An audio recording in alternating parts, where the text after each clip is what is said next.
Bonsoir à vous qui êtes connectés sur NC News. Au programme de votre JT, retour sur les annonces du gouvernement en matière économique, focus sur les conséquences psychologiques du confinement et l'essentiel de l'actu de ce mardi. Le point presse du gouvernement était aujourd'hui consacré aux annonces économiques. Allocation Covid, prise en charge financière des malades et cas contacts ou encore report des échéances fiscales. Le point avec Beryl Ziegler. Le point presse du jour a comme habituellement démarré par un point sanitaire. Et la situation est loin d'être reluisante. Le dernier bilan officiel fait état de 8 morts supplémentaires, ce qui porte à 33 le nombre de victimes du Covid depuis le début de la crise. 793 nouveaux cas ont été recensés ces dernières 24 heures. On comptabilise donc 4396 cas positifs depuis le 6 septembre. Au CHT, la saturation est proche. Christopher Gigès a évoqué une explosion des chiffres en réanimation, avec 54 patients actuellement placés dans ce service contre 39 hier. Du côté de la vaccination, la 3e dose est désormais accessible à tous ceux qui ont reçu une 2e injection il y a plus de 6 mois. Christopher Gigès a d'ailleurs rappelé que la vaccination, en plus d'être une mesure sanitaire, est également la meilleure mesure de relance économique. Adolphe Digoué a ensuite détaillé les mesures de soutien aux entreprises affectées par la crise.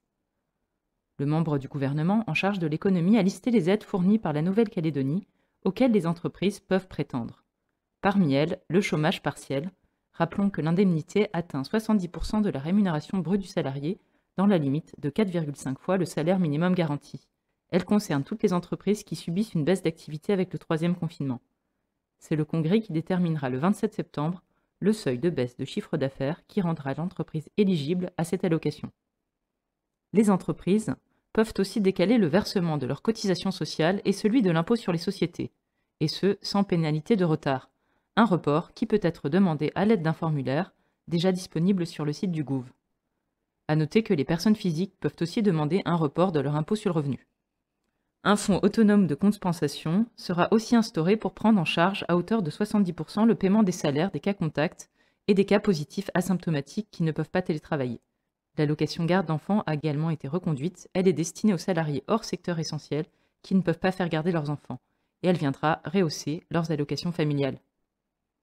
Le coût de ces différentes mesures est d'ores et déjà estimé à plusieurs milliards de francs. 1,5 milliard pour le chômage partiel, 2,6 milliards pour le report des cotisations sociales, et cela sans compter les réquisitions d'hôtels, les pertes fiscales. Les autorités sont en train d'affiner le coût de ces différents dispositifs de soutien, dont le financement nécessitera sans aucun doute le recours à un nouvel emprunt d'État.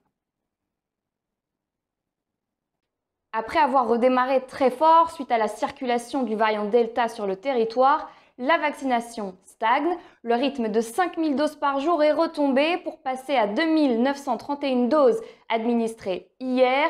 Un ralentissement qui inquiète les autorités et les établissements hospitaliers au bord de la saturation. Pour information, sachez que la 3e dose est désormais accessible à tous ceux ayant reçu une 2e dose il y a plus de 6 mois et non plus uniquement aux plus de 65 ans. Isolement, charge mentale décuplée, pression liée au télétravail, le confinement a des conséquences psychologiques sur le mental des Calédoniens. Grégoire Thibouville, psychologue, était notre invité. Il répond aux questions d'Adrien Monroux. Vous faites partie des professions qui peuvent continuer à exercer. Oui. Quel est le ressenti global finalement de vos patients après 2 semaines de confinement? Alors par rapport au confinement, c'est vrai que c'est notre 3e confinement. Je dirais qu'il y a une usure qui est perceptible, une sorte de fatalisme aussi qui peut être perçu par certains patients. Et par rapport aux 2 autres, ce qu'on peut constater, c'est quand même une peur et une crainte de l'extérieur et du Covid, beaucoup plus que sur les 2 premiers confinements. Et est-ce que finalement, ce confinement qui était plus ou moins attendu, on attendait le variant Delta en Calédonie, malgré tout l'arrivée a plutôt été brusque ici, personne ne s'attendait à ce que ce soit aussi rapide. Est-ce que ça a finalement surpris les gens? Est-ce qu'il y a un sentiment finalement de sidération? Alors c'est vrai que le mot sidération est juste, ça a sidéré je pense l'ensemble de la population calédonienne.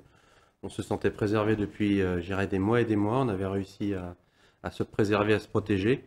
Et l'arrivée brutale et annoncée de cette manière-là, effectivement, a généré une peur un petit peu collective et une crainte encore perceptible aujourd'hui. Un confinement qui peut avoir aussi des interactions, des impacts psychologiques néfastes. On peut parler de repli sur soi, d'anxiété, de rumination. Oui, en fait, il y a un certain nombre de troubles qu'on peut repérer durant le confinement chez nos patients hein, et chez la population calédonienne, les troubles anxio-dépressifs qui sont quand même très importants. On va avoir les troubles du sommeil qui sont souvent associés, on peut avoir les troubles du comportement alimentaire, qui sont importants aussi de le signifier, et aussi les problèmes des addictions, avec tout ce que ça peut enchaîner ou déchaîner, si on peut dire, au niveau des violences intrafamiliales, voire conjugales. Des gens qui replongent, entre guillemets, pendant cette période? Ben oui, parce qu'il y a soit une rupture de soins, soit le contexte est tellement anxiogène que les conduites addictives vont reprendre le dessus, etc. etc.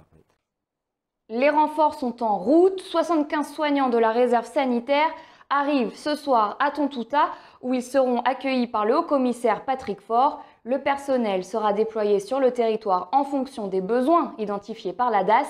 Une deuxième équipe formée de 60 soignants arrivera vendredi soir. À noter que 20 respirateurs seront également acheminés. Le dispositif est exceptionnel, mais face à la brutale augmentation du nombre de cas et de décès du Covid-19, la Nouvelle-Calédonie met en place la fin de vie à domicile.